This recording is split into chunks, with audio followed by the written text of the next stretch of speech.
Hi friends, मैं अभिषेक आपका फिर से अपने YouTube channel the mega classes में स्वागत करता हूं। आज हम आधुनिक भारत में आंग्ल मराठा संघर्ष को जानेंगे। सबसे पहले समझेंगे कि आखिर ये संघर्ष की पृष्ठभूमि क्या थी। उसके बाद इन दोनों मतलब आंग्ल मराठा युद्ध में दो युद्ध हुए थे। इन दोनों युद्धों के कुछ एक घटनाओं को जानेंगे जिनसे परीक्षाओं में प्रश्न पूछे जाते हैं, और साथ ही मैं आपको ये बताऊँगा कि इसका परिणाम क्या हुआ। तो इन्हीं तीन चीज़ों से परीक्षाओं में प्रश्न पूछे जाते हैं और बहुधा पूछे जाते हैं। वैसे मैं बता दूं कि आंग्ल सिख यानी कि सिख साम्राज्य की जो स्थापना हुई थी उसका एक अलग प्रक्रम था, और वो अलग वीडियो की चीज़ है और अलग वीडियो उस पर रखा है। अभी रखा नहीं है, रखूँगा। लेकिन यहाँ पे मैं आंग्ल सिख, लगता है शुरू में मराठा मैंने बोल दी, सॉरी, आंग्ल सिख संघर्ष को समझेंगे। सबसे पहले यही समझते हैं कि आखिर इसकी पृष्ठभूमि क्या थी, क्यों आंग्ल और सिख आपस में उलझ गए। तो सबसे पहले जानिए कि जो अंग्रेज थे वो भारत की बड़ी बड़ी शक्तियों को खा चुके थे। जब बड़ी बड़ी शक्तियों को खा चुके थे तो अब सिखों की कोई हैसियत नहीं थी उनके आगे। हालांकि अंग्रेजों ने तब तक वेट किया जब तक महाराजा रंजीत सिंह इस दुनिया से चले नहीं गए। इसके पीछे एक कारण था कि रंजीत सिंह जो थे वो बहुत ही बहादुर थे और साथ ही उनमें राजनीतिक समझ और बूझ थी। इसके अलावा अंग्रेज़ों की कुछ अपनी आंतरिक समस्या थी, वो भारत के अन्य हिस्सों में लगे हुए थे। अंग्रेज ये साफ मानते थे कि पंजाब हड़पने के बाद उनकी जो सीमाएं हैं वो अफगानिस्तान पर पहुंचेंगी, उधर तिब्बत को पकड़ेंगे और फिर ईरान के पास चले जाएंगे। तो उससे पहले यानी कि जब यह संघर्ष हुआ तो उससे पहले वो इसके लिए तैयार नहीं थे। ध्यान रखिए, आप कथा कहानी कुछ भी पढ़ लें, लेकिन एक मिनट में लाइट चला लेता हूँ। लेकिन जो अंग्रेज थे वो इस बात को पूरी तरह समझते थे कि वो कैसे किस चीज़ को करें। क्यों? क्योंकि वो हर चीज़ को परफेक्ट से करने के आदी थे, और साथ ही उनका जो राजनीतिक सिस्टम था और हमारा जो राजनीतिक सिस्टम था इसमें अंतर था। अब यहाँ पे एक सवाल उत्पन्न होता है कि आखिर क्यों भारत के सभी राजे महाराजे अंग्रेजों के सामने एक एक कर घुटने टेक गए। सवाल तो उठता है। तो इसका जो सबसे साधारण जवाब है जो हमें नजर आती है वो ये था कि भारतीयों को अंग्रेजों के बारे में कोई विस्तृत और स्पष्ट जानकारी नहीं थी। अंग्रेजों ने अपनी बुद्धि के बल पे भारत के ही संसाधनों से भारतीयों को हरा दिया और भारत को गुलाम बना लिया। ध्यान रखिए, आज से जब अंग्रेज भारत में आए उससे महज 700-800 साल पहले भी जो पश्चिम के आक्रांता थे, जिसे बहुधा लोग अपने किताबों में या अजानकारी के कारण मुस्लिम आक्रमण का नाम देते हैं, मैं उसे पश्चिम का आक्रमण कहता हूँ। हाँ ठीक है, उनका जो धर्म था वो धर्म के अधीन भी थे, लेकिन फिर भी उसे पश्चिम का आक्रमण कहा जाना चाहिए क्योंकि वो सारे आक्रमण पश्चिम से हो रहे थे। उससे पहले भी जब हमारे यहाँ तुर्क आए, तुर्क से पहले हून आए, हून से पहले शक, कुषाण, सब पश्चिम से ही आते थे। तो जो पश्चिम से आक्रमण होते थे हमें भी उनके बारे में कोई जानकारी नहीं होती थी। अब इसको ऐसे समझिए कि अरबी व्यापारी, तुर्की व्यापारी, तुर्क के अलावा आसपास के व्यापारी, अफगान व्यापारी पूरे भारत में घुमा करते थे 11वीं-12वीं शताब्दी में, और उन्हें भारत के राजाओं के बारे में, भारतीय समाज के बारे में, भारतीय धर्म ग्रंथों के बारे में लगभग बहुत जानकारी होती थी। लेकिन भारतीय राजाओं को उनके बारे में कोई जानकारी नहीं होती थी। वो कहाँ से आ रहे हैं, कहाँ जा रहे हैं, कौन उनका दोस्त है, कौन उनका दुश्मन है, इसकी बिल्कुल सुस्पष्ट समझ उन्हें नहीं थी। जब बाद में भारत में इस्लामिक शासन स्थापित हुआ तो उसके बाद भी वही स्थिति हो गई जो 500 साल पहले था। अब भारत में मुगल थे, फलाने थे, चिलाने थे, ढेकाने थे, लेकिन ये जितने थे सब अपने में ही लड़ते थे। इन्हें भारत से बाहर इन्हें कोई जानकारी नहीं थी। आपको ये ताज्जुब होगा कि मुगल अंपायर का एक भी जहाज पुर्तगालियों को टैक्स दिए हुए बिना बाहर नहीं जाता था। सोच सकते हैं, इतना बड़ा साम्राज्य। आप जो हमारे देश में अभी से देख रहे होंगे कि कुछ समर्थक, कुछ विरोधी तरह तरह के आडंबरपूर्ण बातें करते हैं। व्यवहारिक राजनीति से देखा जाए, व्यवहारिक समझ से देखा जाए तो इनकी कोई हैसियत नहीं थी। ये सब आपस में लड़ते झगड़ते रहते थे। अब चूंकि वो बने बनाए थे तो बिगड़ने में थोड़ा समय लगा, और जब बिगड़े तो ऐसा बिगड़े कि इतिहास में मतलब उसको गलीचता ही कहा जाएगा कि राजा के बेटों को, सोचिए कि बहादुर शाह जफर जो हमारे मुगलिया अंपायर के राजा थे, उनके बेटों को सिर काट के उनको सुपुर्द अंग्रेजों ने किया था, और उन्हें अपने देश में यानी कि जिस देश में वो जन्म लिए, जिस देश में राजा महाराजा रहे, उस देश में उन्हें कब्र भी नसीब नहीं। ऐसा किस लिए हुआ? ऐसा सिर्फ इसलिए हुआ कि हमने अपने ज्ञान के विभिन्न स्रोत को बंद कर दिया, चाहे जैसे भी बंद करें, और हमारे बारे में दुश्मन को सब जानकारी होती थी, लेकिन दुश्मन को हम कुछ भी नहीं जानते थे। तो जब आप मंडूक बनेंगे तो आप गुलाम होंगे, चाहे जैसे हो। हालांकि आज आर्थिक गुलामी की दौर है, आज भी वही चीज़ है और कुछ नहीं। खैर, इस चीज़ को पटाक्षेप किया जाए, आते हैं आंग्ल सिख संघर्ष पे। आंग्ल सिख संघर्ष में भी यही पृष्ठभूमि थी। अंग्रेज अब ये चाहते थे कि जिस तरह से उन्होंने भारत के कुछ एक क्षेत्रों को हड़प लिया है, अब वो पंजाब चाहते थे। लेकिन पंजाब में महाराजा रंजीत सिंह थे। महाराजा रंजीत सिंह ने अपनी सेना को यूरोपीय ढंग से रखा था और उनकी सेना ताकतवर भी थी। वो खुद भी मतलब समझदार थे, जानकार थे, चीज़ों को व्यवस्थित रख रखे थे। तो अंग्रेजों ने उस चीज़ को सस्पेंड रखा। कब तक के लिए? जब तक ये रहते हैं। याद रखिए कि जैसे ही महाराजा रंजीत सिंह की मृत्यु हुई, तैसे ही इन लोग का झमेला शुरू हो गया। अब यहाँ पे ध्यान दीजिए कि महाराजा रंजीत सिंह यानी कि पंजाब का राज और कंपनी के राज में सतलज नदी जो था वो एक सीमा रेखा का काम करता था। और यही परीक्षा में आपसे पूछेगा कि महाराजा रंजीत सिंह एवं कंपनी के बीच में कौन सी नदी जो थी वो सीमा रेखा थी? तो सतलुज नदी। सतलुज नदी के पास फिरोज शाह एक जगह थी, वहाँ पे अंग्रेजों की सैनिक छावनी थी। और छावनी इसीलिए बनाई गई थी ताकि वो दुश्मन पर नजर रख सके, उचित समय का इंतजार कर सके। अंग्रेज जो थे, यदि व्यवहारिक देखा जाए तो अंग्रेज अजगर थे। वो हर चीज़ के लिए वेट करते थे और एक बार लपेटे लेने के बाद किसी को छोड़ते भी नहीं थे। तो आइए आपको कुछ, चूंकि ये चीज़ जो हमने बताया, एक कारण बताया कि आखिर अंग्रेजों के और वो सिखों की पृष्ठभूमि क्या थे। तो पृष्ठभूमि यही था कि अंग्रेज हर हाल में चाहते थे पंजाब को हड़पना। ऐसे भी इतनी बड़ी शक्ति थी, इतना उपजाऊ क्षेत्र को कोई छोड़ने जाएगा, और साथ ही उतने बड़े सामरिक स्थान को क्यों छोड़ना जाएगा। हर की इच्छा थी अफगानिस्तान पे कंट्रोल करना, तिब्बत पे कंट्रोल करना। अफगानिस्तान और तिब्बत पर कंट्रोल का मतलब था पूरे एशिया को अपने पास रखना। कोई भी शक्ति चाहती है। आज भी देखते हैं अफगानिस्तान के लिए झमेले हो रहे हैं, कभी रसिया आ रहा है तो कभी अमेरिका आ रहा है। ये सारे खेल जो है उसी कंट्रोल करने का है और कुछ नहीं है। और ये बहुत दिनों से चला रहा, आगे भी बहुत दिन तक चलेगा। ऐसा नहीं है कि ये बंद होगा। आज अफगानिस्तान है, कल बांग्लादेश होगा, परसों म्यांमार होगा। जो देश जैसे कमजोर होगा उस पर अंतर्राष्ट्रीय शक्तियाँ आएंगी, कब्जा करेंगी ही, ताकि वो आसपास के क्षेत्रों को प्रभावित कर सके। यही राजनीति होता है और ऐसे ही विश्व चलते रहता है। इसलिए इसमें किसी को बहुत श्रेष्ठ और किसी को बहुत खराब या गंदा नहीं कहा जा सकता। तो आइए आपको एक एक करके चीज़ों को बताते हैं। वर्ष 1839 में महाराजा रंजीत सिंह की मृत्यु हो गई। 1839 में महाराजा रंजीत सिंह अवसान प्राप्त कर लिए। सतलज नदी को कंपनी एवं रंजीत सिंह के मध्य सीमा मानी गई थी। महाराजा रंजीत सिंह के दौर में ही समझौता हुआ था कि जो क्या इसको बोलते हैं, सतलज नदी है, वो दोनों देशों के बीच की सीमा रहेगी। इतना, इस चीज़ को एकदम याद रखेंगे, परीक्षा में यही पूछता है। अब सतलज नदी के पास इनका जो क्या कहते हैं, फिरोज शाह के पास एक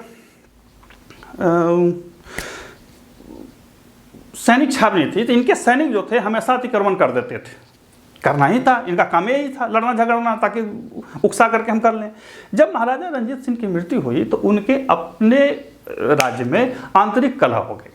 कुछ उनके सौतेले भाई थे, कुछ उनके विरोधी थे, तो ये आपस में झगड़ने लगे। जब झगड़ने लगे तो अंग्रेजों ने इसे उचित अवसर जाना, और उचित अवसर जान करके इनके जो सैनिक होते थे वो सामने चले जाते थे लड़ने झगड़ने के लिए। अब भाई झगड़ा कैसे होगा? हमको आपसे झगड़ा करना है तो कैसे होगा? हम शांति से बैठा रहेंगे तो झगड़ा थोड़ी होगा। कभी हम आपके फुलवारी में चले जाएंगे, कभी आपका गेहूं काट के ले आएंगे, कभी आपका मेढ़ तोड़ देंगे। गाँव घर में ऐसी लड़ाई होता था। तो ये लड़ाई का टाहा हुआ कि हाँ लड़ेंगे, इसी न लड़ेंगे, अब किसे लड़ेंगे। इधर रंजीत सिंह के समय से पंजाबी ये तो समझते थे कि अंग्रेज हमको छोड़ेंगे नहीं, बात समझ रहे हैं। लेकिन एक समानता थी दोनों में। पंजाबी सेना की यानी कि सिखों की सेना का भी जो गठन हुआ था वो आधुनिक यूरोपीय पद्धति पर ही हुआ था, और उनके पास भी अच्छे खासे अत्याधुनिक हथियार वगैरह थे। और उनकी सोच जो थी वो रंजीत सिंह से प्रभावित थी, यानी कि रंजीत सिंह आधुनिक तरह से सोचते थे। तो चूंकि वो बहुत ताकतवर थे इसलिए अंग्रेज उन पर नहीं गए। अब सोचने वाला हट गया और सेना जो थी वो ऐसे बंदरों के हाथ में थी जो आपस में ही लड़ रहे थे। तो जब कमांडर ही लड़ रहा है तो सेना क्या करेगा? वो तो बेचारा हारेगा। तो प्रथम आंग्ल मराठा युद्ध 1845-46 में हुआ। ये काल पूछेगा आपसे परीक्षाओं में। प्रथम आंग्ल मराठा कब हुआ? 45-46 में। भारत के गवर्नर जनरल कौन थे? तो लॉर्ड हार्डिंग था। लॉर्ड हार्डिंग ही जो प्रथम आंग्ल सिख युद्ध में समझौता किया था दिलीप सिंह से। यही आपसे पूछेगा कि मसौदा कौन तैयार किया था? तो लॉर्ड हार्डिंग किया था। और हार्डिंग ही उस समय भारत के गवर्नर जनरल थे या लॉर्ड साहब थे, जिन्हें वायसराय भी कहा जाता था। एक समय में गवर्नर जनरल भी कहा जाता था, एक समय गवर्नर भी बोला जाता था, लेकिन मैं परिहास में उसे लॉर्ड साहब कहता हूँ। बचपन में हम लोग जब थे ना, तो खूब अच्छा से कपड़ा वपड़ा पहन के चलते थे, तो बोलते थे लोग, अच्छा लॉर्ड साहब बने हुए हो, तो पता नहीं लगता था कि भाई लॉर्ड साहब कौन है। बाद में किसी बुजुर्ग ने बताया कि अंग्रेज को जो सबसे बड़े भारत के मालिक होते थे, जिन्हें वायसराय गवर्नर जनरल बोला जाता था, उन्हीं को लॉर्ड साहब बोला जाता था। वही लॉर्ड साहब था। प्रथम आंग्ल सिख युद्ध में टोटल 4 युद्ध हुए थे। 4 युद्ध मतलब 4 झड़प हुआ था। कौन कौन?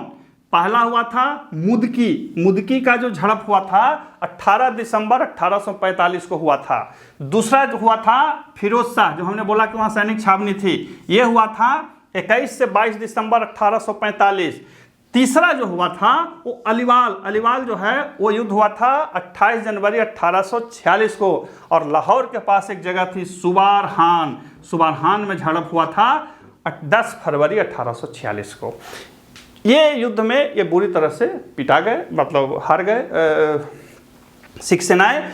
और देखिए हमने बार बार मतलब मराठा लिख दे रहे हैं।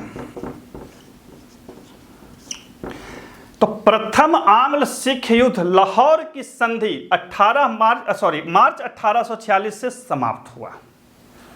प्रश्न आपसे पूछेगा कि प्रथम आंग्ल सिख युद्ध किस समझौते के तहत समाप्त हुआ? तो लाहौर की संधि से। किस संधि से? लाहौर की संधि से। इस संधि के समय कौन था? Lord Hardinge. यही पूछेगा आपसे, लॉर्ड हार्डिंग। इस संधि में क्या हुआ कि दिलीप सिंह अंग्रेजों के अधीन राजा बने एवं उनकी सारी स्वतंत्रता समाप्त कर दी गई। ये हमने शॉर्ट में लिखा, मैं डिटेल में आपको बता देता हूं। इसके अलावा एक चीज और ध्यान रखिएगा कि भैरोवाल की संधि जो थी वो दिसंबर 1846 में हुआ था।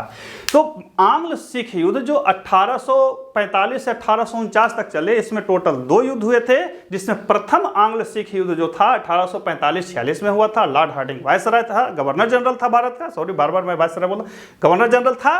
और इसमें टोटल 4 झड़प हुआ था। जो सबसे पहला झड़प था वो मुदकी का झड़प था। झड़प मतलब छोटा छोटा युद्ध। लास्ट झड़प जो था वो सुबारहान का झड़प था। और इसी झड़प के बाद लाहौर की संधि हुई मार्च 1846 में। मार्च 1846 की जो संधि हुई, अंग्रेजों ने सारी स्वतंत्रता समाप्त कर दी, उनकी सेना सीमित कर दी, अपने रेजिडेंट वहां बैठा दिए। और दिलीप सिंह को बोला गया कि आप ऐसा कोई काम नहीं करेंगे जिससे हम नारुष्ट हों, कोई यूरोपीय आपके यहाँ नहीं आएगा, यदि कुछ व्यापार वगैरह आप करेंगे तो हमसे पूछ के करेंगे। यानी कि इसी चीज को हमने शॉर्ट में लिख दिया कि अंग्रेजों के अधीन राजा बने।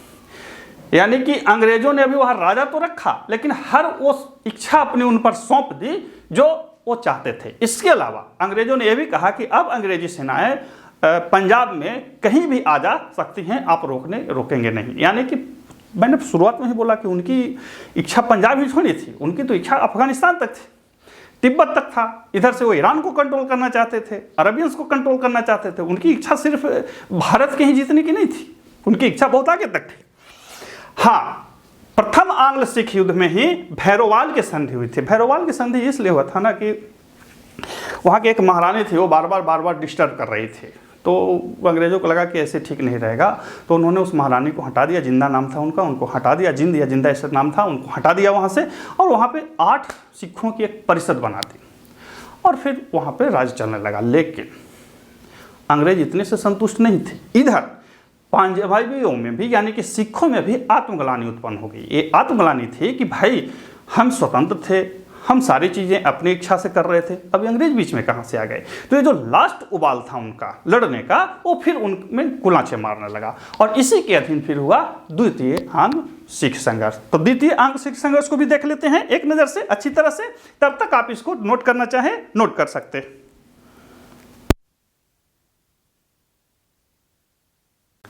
द्वितीय आंग्ल सिख युद्ध को भी देख लेते हैं। तो द्वितीय आंग्ल सिख युद्ध एक आप नोट करना चाहें नोट कर सकते हैं। द्वितीय आंग्ल सिख युद्ध जो था 1848-49 में हुआ था, और इस समय भारत के जो मालिक थे डलहौजी था। पहले हार्डिंग था, अब डलहौजी था। डलहौजी ने ही आपसे सवाल पूछेगा कि पंजाबियों की अंतिम रूप से स्वतंत्रता समाप्त किसने कर दी, तो डलहौजी, याद रखिएगा। किसने की थी? डलहौजी ने। ऐसे ही सवाल पूछता है। जानकारी पूरी तरह से रखिए, समझ पूरी तरह से रखिए, ताकि जब सवाल पूछे तो वहाँ कन्फ्यूज़न नहीं हो। और हाँ, इससे सवाल कैसे बनते हैं आप हमारे ब्लॉग पोस्ट पर, हमारे व्हाट्सएप पर जाकर के देख सकते हैं, लिंक आपको मिल जाएगी, आप उसमें समझ सकते हैं। तो आइए फटाफट देख लेते हैं। तो मैंने पहले भी बताया कि दोनों की ओर से चतुर्घात तो चल ही रहा था। वैसे भी मैं बता दूं, मैं बार बार हर एक युद्धों के जो कंक्लूजन होता है उसमें बताता हूं कि अंग्रेज कभी भी समझौते इसलिए नहीं करते थे कि उन्हें कोई ज़रूरत थी, बस वो सुस्ताने के लिए करते थे और अपने रिसोर्सेज और संसाधनों को एकजुट करने के लिए करते थे। मैंने बताया कि अंग्रेज एक ऐसी जाति थी जिसने भारतीयों को भारतीय संसाधनों से ही मात दे दी थी। इसके पहले जितने भी आक्रांता आते थे अपने संसाधन और अपने लोग लाते थे।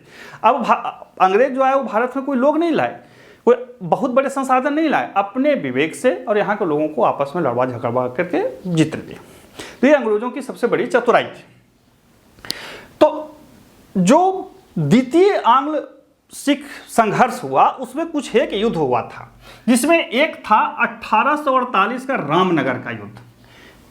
तो आपसे पूछेगा कि निम्न युद्धों का सही क्रम क्या था, तो पहला था 1848 में रामनगर का युद्ध, और यह युद्ध जो था अनिर्णायक था, यानी कि न इसमें अंग्रेज जीते और न इसमें पंजाबी जीते। मैंने पहले भी बताया कि पंजाबी सेना, सिखों की जो सेना थी वो बिल्कुल यूरोपीय पद्धति से बनाई गई सेना थी और बहादुर तो थे ही, इसमें नो डाउट था। तो अंग्रेज यहाँ पे हार गए, या ये कही कि अनिर्णायक हुआ। अब चूंकि बड़ी शक्ति भी अनिर्णायक में रही तो हार ही माना जाएगा। इसके बाद 1849 में ही एक युद्ध हुआ, चिलियाना वाला युद्ध, जो जनवरी 1849 में हुआ था। ये दिसंबर में हुआ था या जनवरी में हुआ? जनवरी। चिलियाना वाला युद्ध में सिखों ने अंग्रेजों को हरा दिया। आपसे पूछेगा कि निम्न में से किस युद्ध में अंग्रेज बुरी तरह से हार गए, तो आपको ध्यान रखना होगा कि द्वितीय आंग्ल सिख युद्ध में जो झड़प हुआ था चिलियाना वाला जनवरी 1849 में, उसमें अंग्रेज बुरी तरह से हार गए थे। लेकिन अंग्रेजों में खूबी था, वो हारते थे तो आत्मनिर्णय करते थे, भारतीय ढोल डिंगर बजाते थे, खुशी में झूमते थे, उधर वो फिर तैयार होकर के आ जाते थे। 1849 में ही चिनाब नदी के पास गुजरात एक क्षेत्र है, जगह है, वहीं पर के युद्ध में अंग्रेज जीते एवं पंजाब पर कब्जा कर लिया। यानी कि आपसे जब सवाल पूछे कि किस अंतिम युद्ध में पंजाब या पंजाबी सेना या सिखों की सेना पूरी तरह से खत्म हो गई, तो वो था गुजरात का युद्ध। गुजरात का युद्ध चिनाब नदी के पास पंजाब में ही एक जगह है, वहीं पे हुआ और वहीं पे जो सिख थे वो हार गए। अब हार गए तो उसके बाद उनकी स्वतंत्रता बिल्कुल समाप्त कर दी गई। बिल्कुल समाप्त करने का मतलब, बोले कि श्रीमान पहले भी बोले थे, अभी भी बोले थे। तो देखिए, जब प्रथम आंग्ल सिख संघर्ष हुआ, लाहौर की संधि हुई, तो उनमें उनकी बाहरी स्वतंत्रता समाप्त कर दी गई, लेकिन अंदरूनी स्वतंत्रता रखी गई। यानी कि राजा उन्हीं का होता था, बाकी सब शासन प्रशासन अंग्रेज देखता था। अब चूंकि पंजाब का सामरिक महत्व था, याद रखिए कि अंग्रेजों ने भारत में उसी राजा को छोड़ा जिनका कोई सामरिक महत्व अंग्रेजों के लिए नहीं था। हैदराबाद के निजाम थे या जहां कहीं के भी थे, ये जो आज ढोल गाते हैं कि हम राजे महाराज, तुम राजे महाराजे रहे नहीं थे, तुम्हें रखा गया था। अंग्रेजों के पास न लोग थे, न साधन थे, न संसाधन थे, तो तुम्हें इसलिए छोड़ दिया गया कि तुम्हें पीटने का अंग्रेजों के पास कोई इच्छा नहीं थी। वो जब चाहते तो तुम्हें पीट सकते थे, जब बड़े बड़े को पीट दिया तो तुम किस नज़र में थे। आज भी बहुत सारे लोग एक खास प्रकार का विलाप करेंगे कि अरे हम तो अंग्रेजों के पहले से ही राजा महाराजा थे, ये थे। भैया, आप राजा महाराजा होंगे, अंग्रेजों ने सिर्फ इसलिए आपको छोड़ दिया कि उनको जरूरत नहीं थी। जिस राज्य को अंग्रेजों ने अपने सामरिक आर्थिक दृष्टिकोण से समझा कि इसे नष्ट कर देना जरूरी है, उसे नष्ट ही कर दिया, चाहे वो जैसे कि।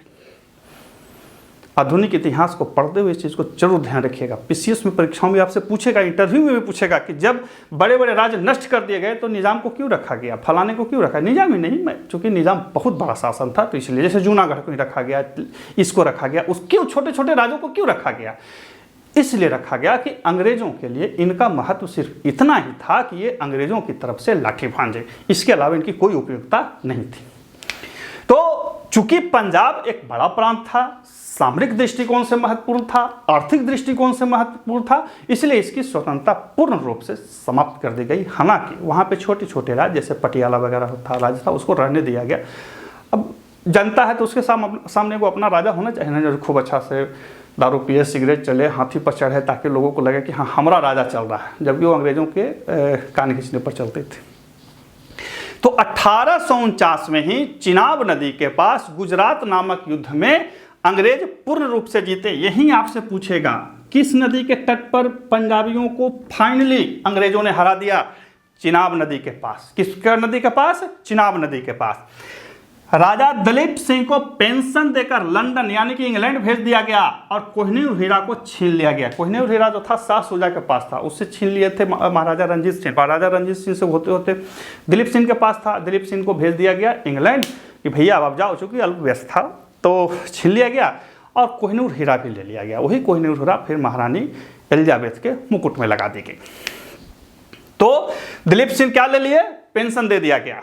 इसके बाद गुजरात युद्ध के पश्चात 1849 में चिनाब नदी के पास जो गुजरात युद्ध हुआ था, उसके पश्चात पंजाब ब्रिटिश इंडिया का अंग बना। ब्रिटिश इंडिया, यहाँ पे मैं लिख रहा हूँ इंडिया नहीं, ब्रिटिश इंडिया, ब्रिटिश इंडिया का अंग बना एवं सर जॉन लॉरेंस प्रथम आयुक्त बने। पंजाब के प्रथम आयुक्त थे सर जॉन लॉरेंस। अब इसका प्रभाव क्या हुआ? अब अंग्रेज वास्तविक रूप से अटक से लेकर कटक तक का सर्वेसर्वा बन गए। अटक से लेकर कटक तक का वो सर्वेसर्वा बन गए। कोई ऐसी बड़ी शक्ति नहीं थी जो अंग्रेजों को चुनौती दे सकता था, जो थे उसे नेस्तनाबूद कर दिया। उन्हीं शक्तियों को अंग्रेजों ने जिंदा रखा जिनका कोई सामरिक महत्व बहुत बड़ा नहीं था। जो जो सामरिक और आर्थिक महत्व के राज्य थे, अंग्रेजों ने सबको खत्म कर दिया। ध्यान रखेंगे। अब एक लास्ट अटेम्प्ट था दोनों ओर से, भारतीयों की ओर से भी, अंग्रेजों की ओर से भी, ताकि सीधा सीधा निर्णय हो जाए कि कौन आगे कौन पीछे। और वो लास्ट अटेम्प्ट फूटा 1857 में। दोनों पक्षों ने लड़ा, खूब लड़ा, क्रूरता भी खूब हुई। कोई ये पक्ष नहीं कह सकता है कि किसने कम क्रूरता की, किसने ज्यादा क्रूरता की। खूब लड़े, मस्त लड़े और अंग्रेज इसमें विजयी हुए। इस पंजाब युद्ध का एक प्रभाव यह भी था कि अब सिख साम्राज्य जो था अंग्रेजों का भरोसेमंद साथी बन चुका था और 1857 की क्रांति में सिख सैनिकों एवं गोरखा सैनिकों ने अंग्रेजों का भरपूर साथ दिया। अब इसमें कोई देशभक्ति वाला भावना मत लाइएगा कि अरे वो ऐसा नहीं, वो उस समय का सिचुएशन था, उस समय की कंडीशन थी, उस समय की चीज़ें थी। तो आपसे सवाल पूछेगा कि 1857 की क्रांति में कहाँ के सैनिकों ने सबसे ज़्यादा विद्रोह दबाने में साथ दिया? तो गोरखा और सिख सैनिकों ने दिया था। ये किताब में लिखा हुआ है, आप पढ़ भी सकते हैं। तो इसका प्रभाव क्या हुआ? अंग्रेज अब अटक से कटक तक के सर्वा बने एवं सिखों का समर्थन प्राप्त हुआ। ये चीज़ हमने शॉर्ट में आपको लिख दिया ताकि ध्यान रहे, सिखों का समर्थन प्राप्त हुआ। ठीक है, तो ये था आज हमारा आंग्ल सिख संघर्ष पे। याद रखिए जो युद्ध हुए थे उस पर एक छोटा सा वीडियो जिसमें हमने उन सारे तथ्यों को रखने का प्रयास किया है जिनसे परीक्षाओं में प्रश्न पूछे जाते हैं। आशा है कि आप लाभान्वित होंगे। यदि अच्छा लगे तो चैनल को लाइक और सब्सक्राइब जरूर कीजिएगा ताकि आप तक चीज़ों को पहुंचाते रहें। फिर मिलते हैं अगले वीडियो में, तब तक के लिए गुड बाय।